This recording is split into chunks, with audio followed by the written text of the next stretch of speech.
So before we get into solving things, let's just level set on what are some of the issues that are coming up of why is there a gap between brand versus product management?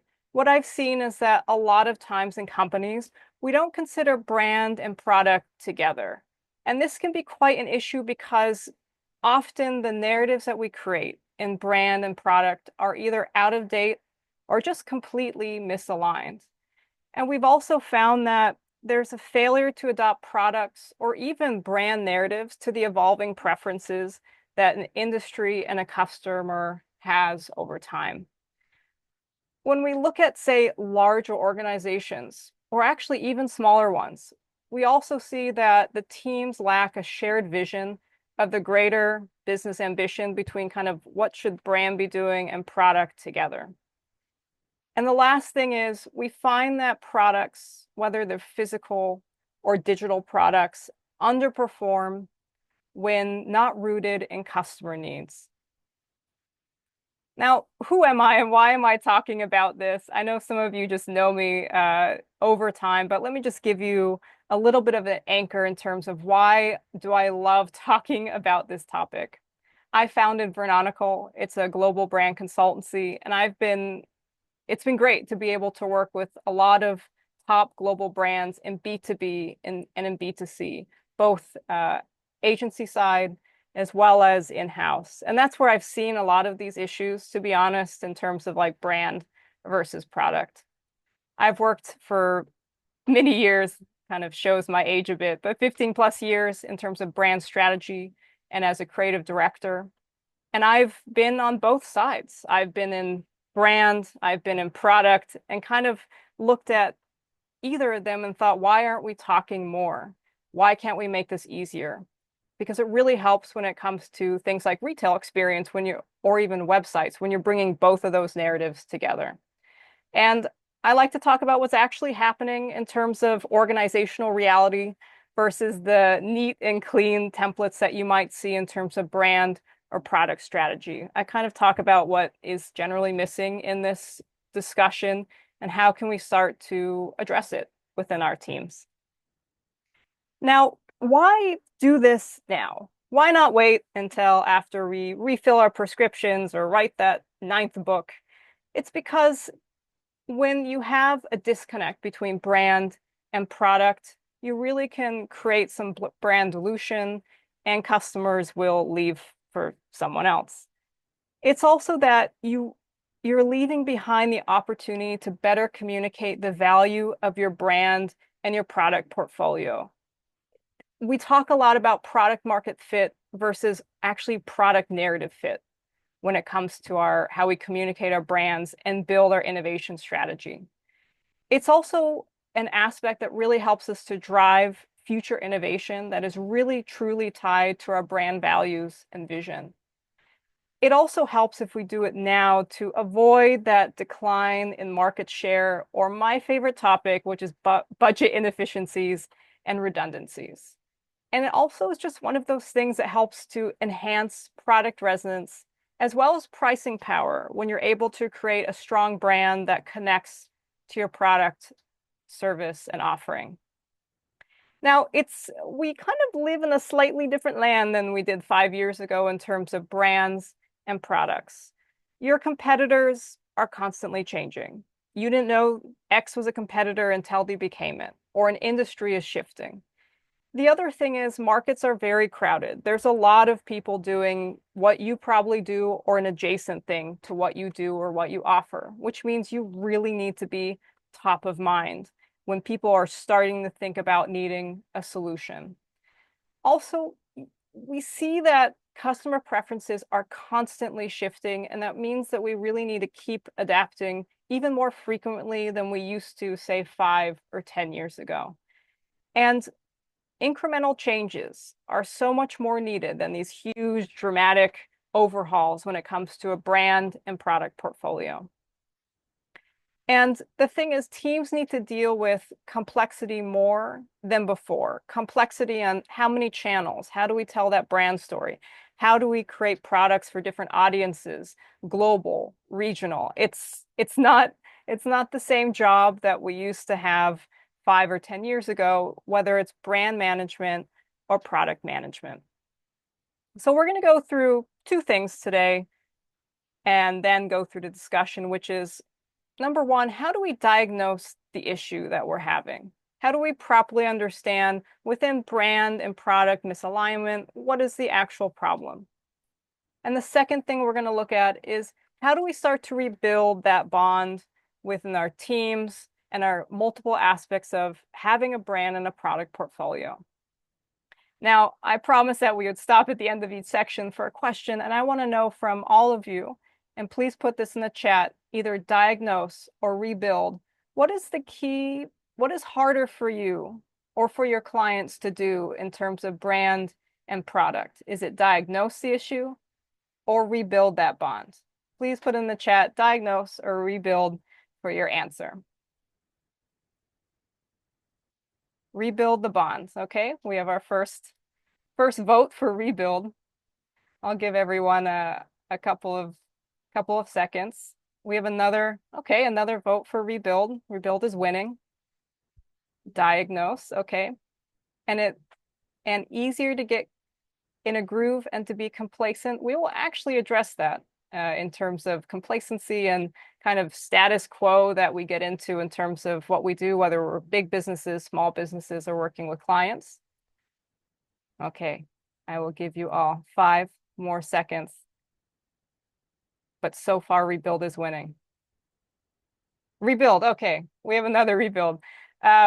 Cool, then let's jump into it and I'll try to speak a little bit more to rebuild in terms of that bond between product and brand. But there's going to be some stuff on diagnose as well, so don't worry, I can't change this presentation in real time. That would be impressive. But we will first start with diagnose because we need to see, maybe we don't know what we don't know in terms of the issue. And also diagnosing helps to like rebuild that bond, so we'll talk to that. Cool. 3 things to consider as we look at diagnosing is maturity, and not of our team, but of our brands, structure, and also symptoms. Now, it really helps to understand your brand maturity to really focus down your path. I think it's really easy for us to compare ourselves to Apple or to these really big companies, but I find that you really have to be real with your team of where you actually are as a brand and a business. And this really helps to better connect the brand product connection. We're going to address that fun little circle after all of this, so don't worry, we'll actually go into why those phases. Now, not every brand needs to prioritize or business like brand over product. It's really about balance as well as what you need this year and what do you need to build. So I know you're going to hear a lot of messages, you need to focus on brand or you need to do this, but it depends. And I think the other thing that becomes really trendy is a lifestyle positioning. And I have to ask you is if you've ever known the risk of trying to push a lifestyle positioning when it really just doesn't fit. Again, I'm trying to tell you things that I hear a lot and I think, well, no, not everyone needs that. It depends on your brand maturity and your product portfolio. And I just want to ask you if you've ever seen, for your mind, in terms of when there's a crystal clear value prop, how it can be reflected in both the product design and the brand maturity. I have to say things that are crystal clear and simple, especially with value proposition, align teams, and generally last more than one cycle of strategy documents. Now, just to kind of jump into this donut, is that it starts to look at kind of every point of the compass where a business could be. Maybe they're developing at the top an emerging proposition. Maybe they already have an established brand. Maybe they're a market leader. What they're going to do between getting from, say, emerging proposition to established brand is going to be different than what you're going to do as a market leader and then going to business realignment. So, for example, even if you're a big company and you're just starting off with a new business unit, you really need to focus on that brand and product synergy because it's going to take you a lot more time. Once you become, say, a market leader, then you can kind of play around with the breadth of storytelling. You can experiment a lot, kind of go beyond some of the obvious. But you really need to know where your brand is now to kind of know what is that first challenge. Because don't worry, once you kind of keep going around, which you will do multiple times, you're going to have different challenges in terms of brand versus product. Now, some of you might have big teams, some of you might have small teams, but this even applies to just knowing ourselves and what we are better at. So, in terms of our structure and dynamic, you have to really recognize how everyone works together, the brand, marketing, and product teams, if they work together or if they don't yet really work together. And it's really important within all of those teams, even if it's a team of one or two, or even if it's a client, really understanding what motivates people to do creative work. Is it to do cool stuff, which is a legit reason? Is it to get great business results? What is truly what motivates people to do creative work? And you have to understand if there's, ask yourself, is there a bit of a misalignment between what teams are doing, what marketing is doing and what product is doing? Are they kind of going in their own directions? And then it's a real question. We have to ask ourselves, are egos getting in the way a little bit? And it's a topic that no one really addresses, but sometimes you do have that. And how do you make sure that we are doing work for the good of the business versus the good of someone's own reputation? Now, when it comes to looking at this diagram, it really helps to see your company, or if you're a smaller company, what you naturally lean toward. Are you more product driven and comfortable, or more brand driven and comfortable? What this is going to do is you're going to have kind of different qualities of team engagement, and it will start to show where do you have a bit of a disconnect, especially with teams. So for example, if you're product driven, but you're really team fragmented, you might have a lot of features or offerings in terms of your product portfolio, but they're going to feel just kind of like a lot of features without it being consolidated into a story or into an offering. But you also might have very visionary, brand-driven team alignment, visionary brand builders who are really where brand really shapes innovation, really creates that distinct identity. Knowing how kind of your company thinks brand versus product, and those are different, can have different teams in them, and how aligned your teams are will help you to know how to start addressing this problem, whether you're working with a client or you're inside a larger company. I think it also helps to understand the common symptoms of misalignment.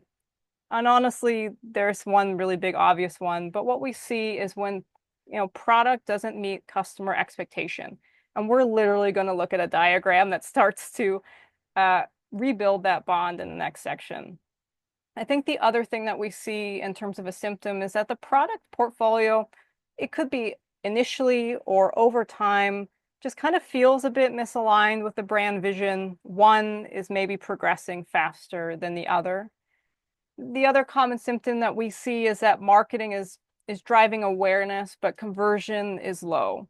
This means that that kind of overall narrative or even being able to convince that value isn't quite working in terms of the overall narrative. I think the biggest symptom, to be honest, is really one of a kind of a gut feeling, which is, does your team just sense something is off or that the business has lost its way? And it could be overall, and it could be within a specific project, maybe like a website or a campaign. And the other question you kind of have to ask is, does the messaging sound right, but the customer experience tells a different story? Interestingly enough, and we'll look at this in terms of rebuilding the bond, we map out customer journeys. We don't actually always map out the brand narratives, and are people experiencing what we want them to experience? And is there an alignment there in terms of expectation? So what you see is kind of a brand product gap assessment. It helps to show how aligned you are, which you probably kind of know, but also through the least voted or kind of the smallest rankings starts you to show what is really the main problem. And the reason is with kind of brand and product misalignment is that you find that it can go across quite a spectrum, everything from brand foundation all the way to market agility. And all these numbers are some of the key issues that you start to see in terms of your brand misalignment. All the way on the left, your brand positioning might need to be reconsidered. all the way on the right is that perhaps the future readiness in terms of your innovation isn't quite there. And that's really more about your market agility. Now we're at the end of this section. I want to ask, out of these five, put in the chat, which one do you find to be the most common issue that you've had, whether it's your own business or businesses that you've worked with? I will give you a couple seconds to read through and put that in the chat.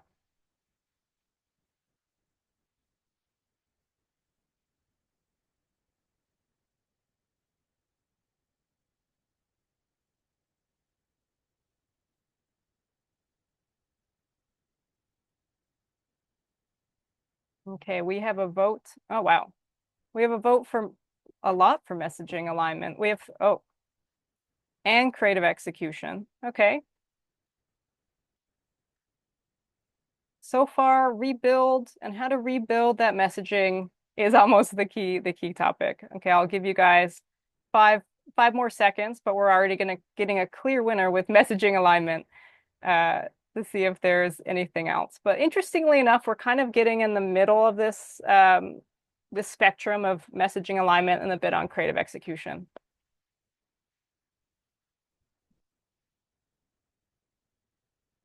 Okay, cool. Let's keep going, but thank you for your votes. It really helps to see what we're going to talk about. And honestly, like message alignment is one of those key things that you start to see across the entire journey, whether you have sales who's actually talking to someone if you're in B2B, or all of the different marketing collateral and touch points that you might have. Messaging alignment actually is one of the hardest and sometimes least sexy, but most important in terms of really getting that narrative. And it's something that you use across everything. I mean, websites, assets, etc. Okay, we had a lot more interest in the rebuild, so let's look at how do we rebuild that bond, especially when it comes to, say, the middle part, messaging alignment and creative execution, really bringing that to life for our audience. I think the first thing I just want to make sure that we know is that your brand reputation, so your perception of your entire business, and your product reputation, which is really about specific offerings, are equal-ish. People do not always distinguish between both. You have some clear cases where you have a product that is beyond the brand, say like a Prius, but really brand and product reputation go hand in hand. Now they each kind of do slightly different things. Brand reputation is more about that overall vision and leadership. Product reputation is perhaps more about its usability, performance, and quality, but they have overlaps that they do together. This is innovation, trust, and consistency. And that's what we're going to look at in terms of rebuilding that bond. And also, whether it's about messaging or creative execution, it also starts to touch on that as well. Even though some of it will be a little bit more strategic, those strategic elements help to clarify certain aspects. So we'll start with innovation. We'll get to this arrow right after, but it really helps to align your business on that desired innovation vision. We don't always talk about the how in our business. We talk about the what quite a lot. It's actually a topic I'm going to address in my next newsletter, is this how idea. It's really important in terms of innovation, which is bringing new ideas, products, or services to the market. It always sounds really fancy, but that's really all it is that you really need to involve both brand and product teams in aligning on that vision, because they're going to start working separately on projects. So without that vision, it's hard to kind of execute against it. And it's important to get people together at that time. We can't always collaborate, but that's an important thing to collaborate on. It's also really important to start to identify market trends and really ensure that products meet those emerging needs and are really easy to kind of integrate into our process and into our product portfolios. I think that there's also that question of how can we use ways of looking at competitor analysis or just kind of understanding how the market is changing, because that's one of the big things for us is the change in market, change in different competitors, is how do we find those opportunities to differentiate and add value? And the last thing we have to ask ourselves is, can we assess product performance to stay aligned with the brand and its future goals? Let me kind of show you this this arrow to kind of illustrate the idea of the importance of this kind of strategic alignment in terms of innovation vision. You hear a lot about the bottom of the arrow. So brand positioning, which is like, where are we today? What do we stand for? We hear a lot about value prop, which is what are we offering? What is that desired outcome that people have, like the true desired outcome?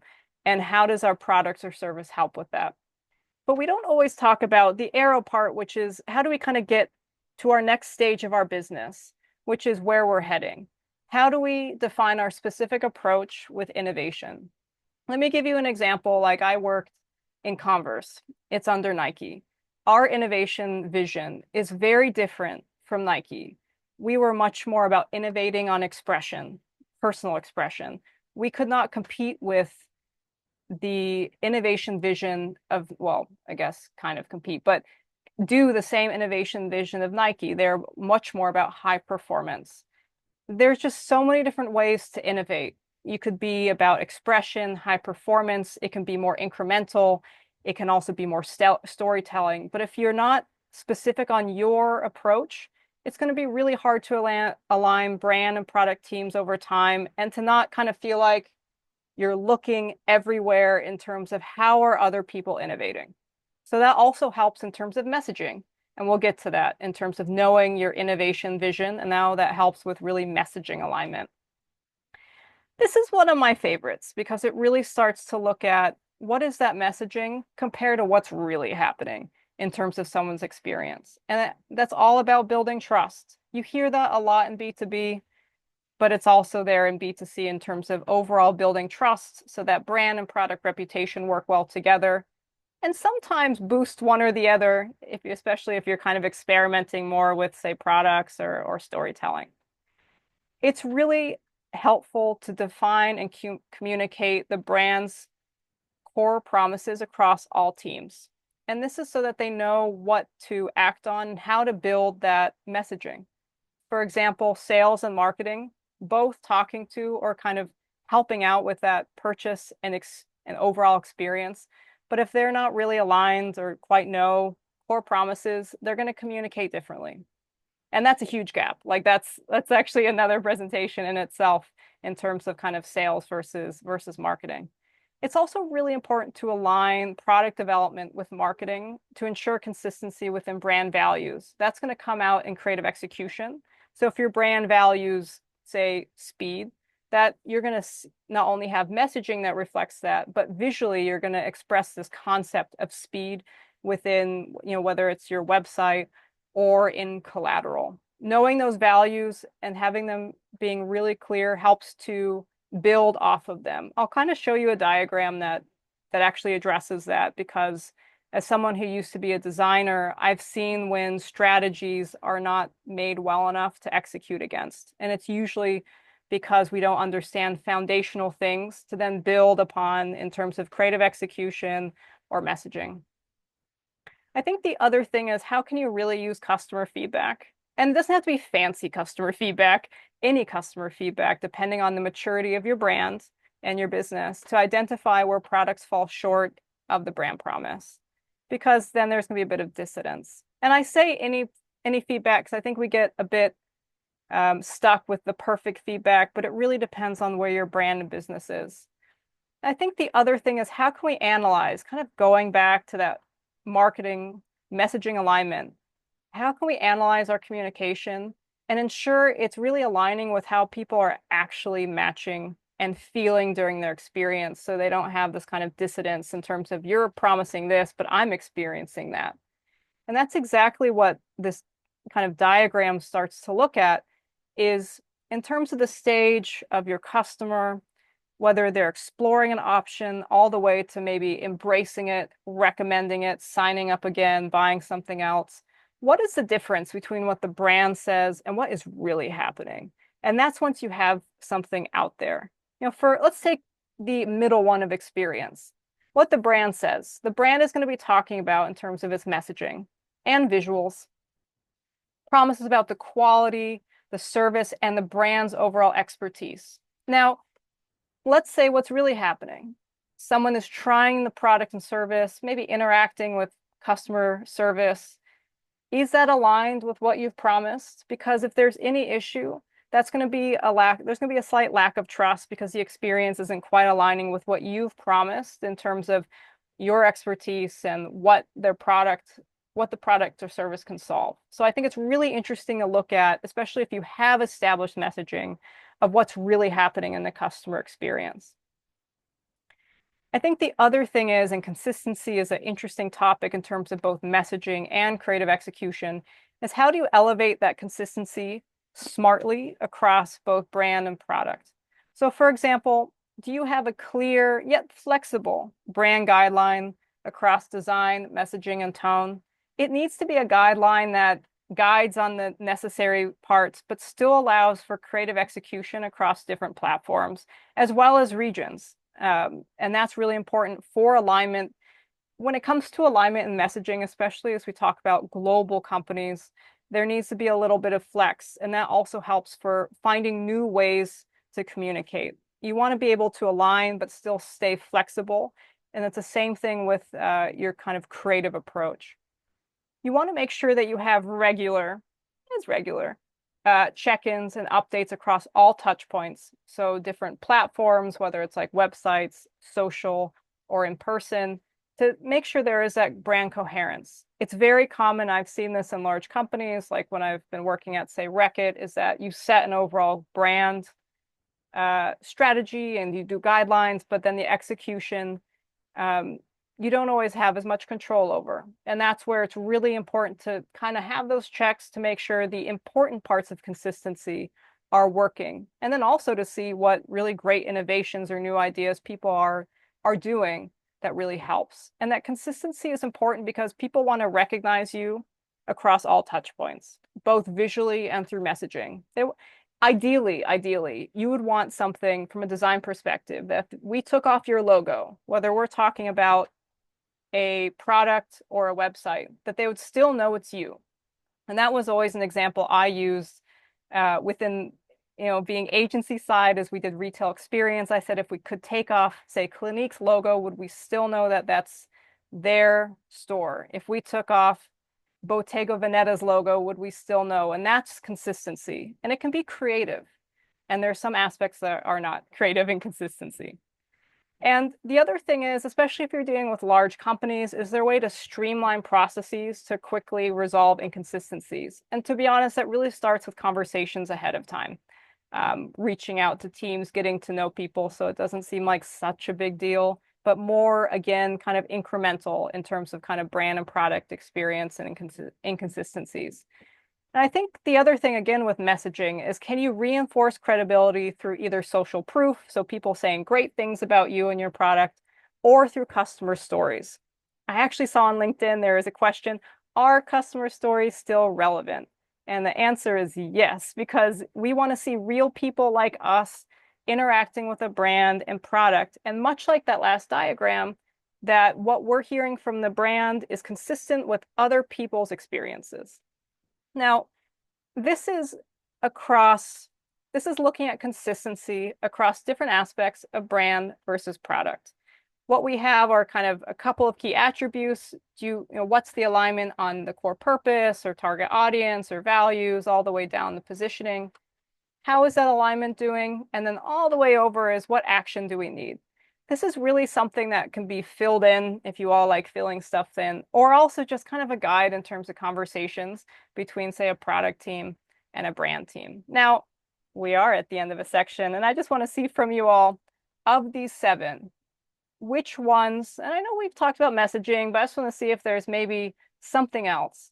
Out of all of these 7, which ones have you seen more issues with or more opportunity in terms of better brand and product alignment?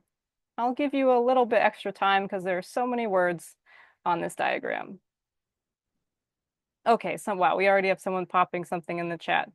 Target audience. This is fantastic because honestly, if you don't know your target audience, messaging alignment, creative execution, it's going to be way harder. And as people are putting other things in, I'll just talk to one thing, which is, when we think about a desired outcome for a product or service, it's actually not always the most obvious. Sometimes with B2B, it's just credibility, doing your job well. It's not always what we think it is. So if you really, really know, like your best friend, know them really well, then it's quite helpful. We have value. Okay, so what value and core purpose? So value being on the brand side, what does the brand promise, and does that promise deliver in the product? We also have value. Okay, we have value again. I think what's interesting about kind of target audience and value is that being able to deliver value is really how do you contextualize what you're doing for your target audience? Because a lot of us do, or a lot of companies might offer the same thing, but how well are you able to communicate that and even tweak your product portfolio in terms of what really brings value versus just doing, as we saw in that kind of diagram, like just lots of features. Okay, so we're kind of on the target audience and value spectrum. We've been talking about messaging alignment and creative execution, and they all start to work together because if you really understand your target audience as well as what they really value and how you contextualize it, it's much easier to do kind of like messaging um, and creative alignment. I'm actually working with a client right now on messaging alignment, and what we're doing is they have a trade show in like a week. So we're trying to get that messaging alignment so that they can test it. Is this the way that people are talking about their issues? That's the most important thing, is talking the way that other people talk. So I find it to be very interesting because if you can really understand your audience and how they talk about their problems, then you can really show your value, not only in terms of messaging, but also in terms of kind of how you shape your product portfolio. Okay, last thoughts. So we can get to Q&A because I promised that we would have section and time for Q&A. This is the process that I would use to kind of improve this, really to realign, reimagine, and rev up in terms of, kind of messaging misalignment or any aspect of misalignment. I know we all want to rebuild, but it's really important in the beginning to diagnose and define. And a couple of kind of three last things to leave you with, which is really build curiosity. There is this comment in terms of just complacency, and that's exactly what this addresses. Status quo is something that becomes a best practice, and we don't really even think about why. Someone just says it's a best practice, but then it gets challenged by innovation or new ideas. But then that again just turns back into status quo. Our complacency and our status quo is an opportunity to question why. Why is this a best practice? Is it still a best practice? And this is going to happen over and over with your company and your business, is challenging your own status quo or the status quo of your industry. I was mentioning this with kind of creative execution, is that, and it kind of also goes with values, or what value is within brand and product alignment. If you have a really strong core idea, this can be a value proposition. It can also be a brief for, say, like a website or campaign. If teams really align on that core idea, it is so much easier to manage that project as it goes through the different stages of change. This can be stakeholder input. Maybe you're dealing with a regional interpretation, and then it's going to become something more visual of a creative. If your core idea is very strong, it will develop well. And if it doesn't, it's going to kind of go off the sidelines. So a strong core idea in the beginning is super key. And the other thing is just start the conversation. I know you all have things to do after this, whether it's writing books or refilling prescriptions or running your business. But if you can kind of just start the conversation with either someone you're working with or someone that is within your industry, it really helps to start to see how you can solve this. That's what I would do, is just reach out to someone you know can help that conversation. Now, I want to say thank you for joining today. If there are things that you want to discuss kind of one-to-one, please book a call for next week and we can really run through it. Because as you can see, it's really like quite a broad topic. But I do want to stop and I do want to see what specific questions you all have in terms of brand and product alignment. You can either put them in the chat or you can come off mute and ask them, and we're gonna go through them. We're gonna discuss them, as long as they're, of course, kind of things that you can publicly discuss with other people.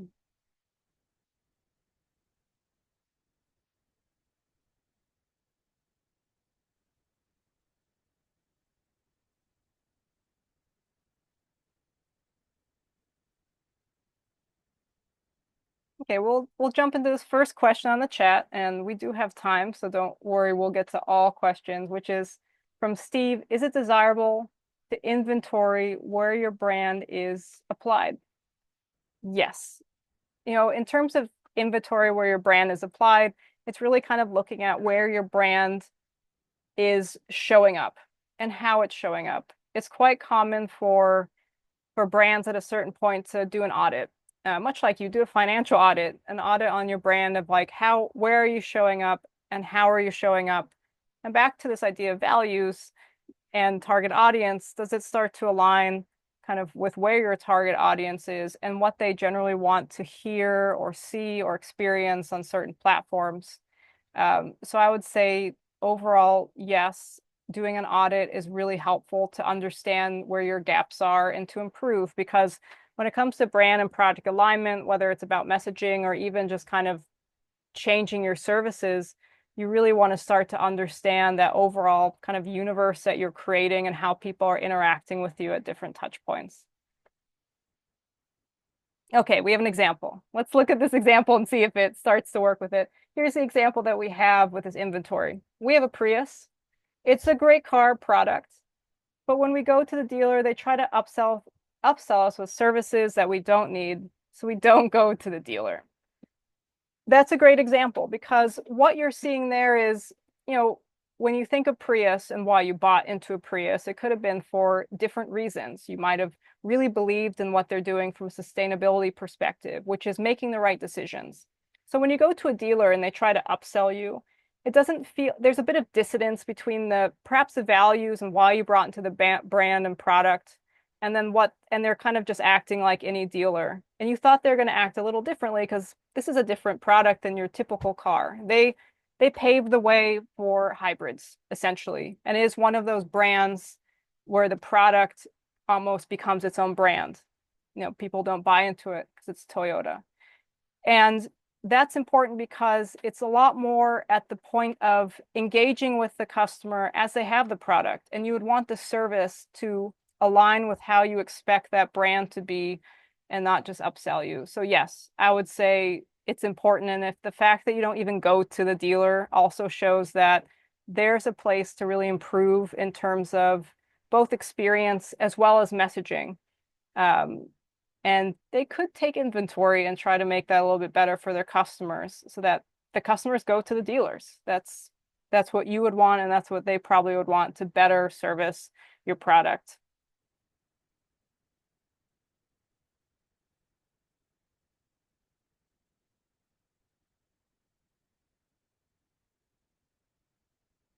Any questions that are really about, a lot of you mentioned messaging misalignment. Any questions in terms of whether it's things that you've seen, how you can improve certain aspects? It always helps to, have examples and just to understand what is that specific aspect of either product and brand misalignment or also about the messaging.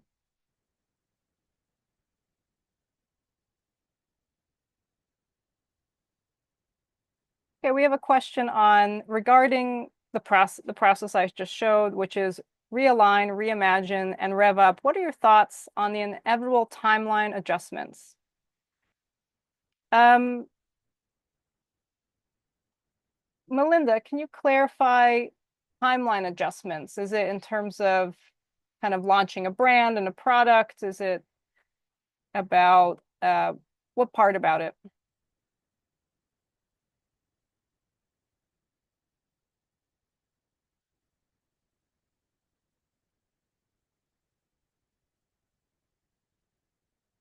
Launch announcements. Okay.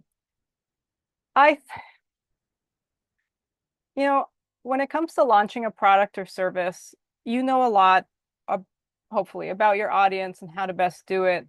I think a launch nowadays is a little different than, say, a product launch before. You can launch and still kind of iterate in the process and experiment with different messaging. So I'm one of those people where I believe in doing something 70% good is better than doing zero, because within that launch and as you keep talking to people about the product or your service, you're going to better tailor your messaging as you're going along. So I would say making sure that you can get it into the world and seeing how the world reacts is really important. And then really kind of tweaking from there because you're going to make your best guess from everything that you know. And then you're going to kind of keep changing it. Maybe you launch and then you know, okay, we're going to talk about it again in a week. We've seen this being really important. We're going to really highlight that. Or maybe now we have more customer stories. So I would say, especially with like upstarts or as we had in that kind of donut circle, if you're really emerging, it is trying to make sure that that brand product alignment is working and you're kind of iterating it on it kind of incrementally. I truly believe in getting things out there, which is why as I was working with another company, we wanted to get that messaging matrix done. And I was like, just go take it to the trade show and try it. Because once you try it, you're going to get feedback. And as I said, any customer feedback, it doesn't have to be perfect customer feedback, but any customer feedback is helpful to kind of keep going in those timelines.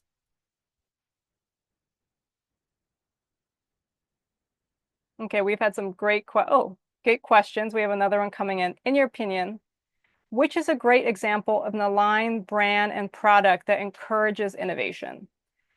I actually just did a case study on Debec, and I got really interested in Debec. They do B2B dairy products. I got interested in them because they used to talk a lot about their dairy products, and now they're very central in speaking to their audience. Oh, Debec. I'll write it in the chat, or if I'm saying Debec. I don't know if I'm saying it right. But you'll find them. They're under Friesland Campina in terms of a dairy brand. And what they found was that they were talking too much about their product and not what their product can do for their audience. So they really started changing their positioning to be about being made for professional hands. And you'll see on their website, they even have a toggle between chef and baker. So really knowing your different target audiences. And it's so much more about dairy products for professionals. It's much more about what can you do with these products. And that's what I found to be a great alignment because a lot of times in B2B we talk about our products versus what it actually does for these people. What is that value as we were kind of talking about in terms of target audience and what they really want. And chefs and bakers really want to make great stuff for their customers. They want to be creative and they want to be enabled with the products that they use. And you can see on their website and in their comms and photography that they really start to do that. And it encourages innovation because the great thing is they're working with chefs nonstop. They're seeing nonstop what people actually need in terms of dairy products, which in B2B, the dairy is quite different than the dairy we use. They have like enhanced butter that you can make the perfect grilled steak. We get just butter. Um, and so that really helps with innovation because they have the right messaging. They're being able to engage their audience constantly.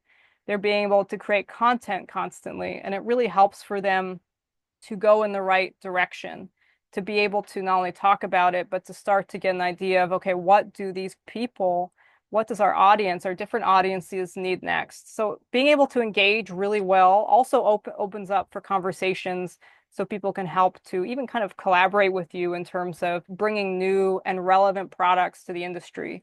They brought throughout their time different products, both from a packaging perspective and a physical and the actual dairy product innovations that really helped chefs and bakers. So I would say they're great to look at. I love looking at B2B case studies because so many times we look at B2C. So that one was for me very exciting and quite cool.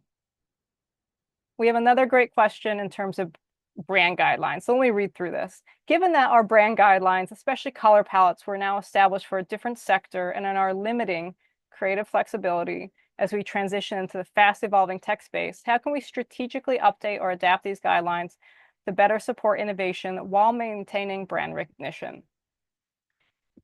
When it comes to creative execution, and creative execution is really, and same with messaging, is really an expression of your brand and business strategy. If those are not solid, then you're going to have an issue with, kind of creative execution across different touch points or across different teams. I almost feel like it's worth looking at have we outgrown, kind of in this instance, have we outgrown our brand positioning? And what does that mean in terms of how we show up creatively? Because if a brand has been about, say safety, and now it's really more about um, being quick to react, you're gonna need to shift your brand positioning, and that's gonna also shift your creative execution and guidelines. Now, there are certain things that will probably stay consistent, maybe like logos if it's not a huge overhaul. So when it comes to that consistency, some things might stay the same or evolve, and other things might evolve more to really support that brand and business strategy. So I almost feel like you would have to take a couple steps back to see what should the brand be communicating and demonstrating now to get it to its desired position. And then that will help you to know what to evolve a lot and what will stay consistent. Generally, logos, unless it's like a really big overhaul, you want to stay relatively consistent. And same thing with things like colors. The biggest things that people recognize are logo, colors, and generally fonts across the entire experience. But then there's so many other things that can change. But again, creative execution is really just your brand and business strategy brought to life. And so aligning on that and that core idea is really important.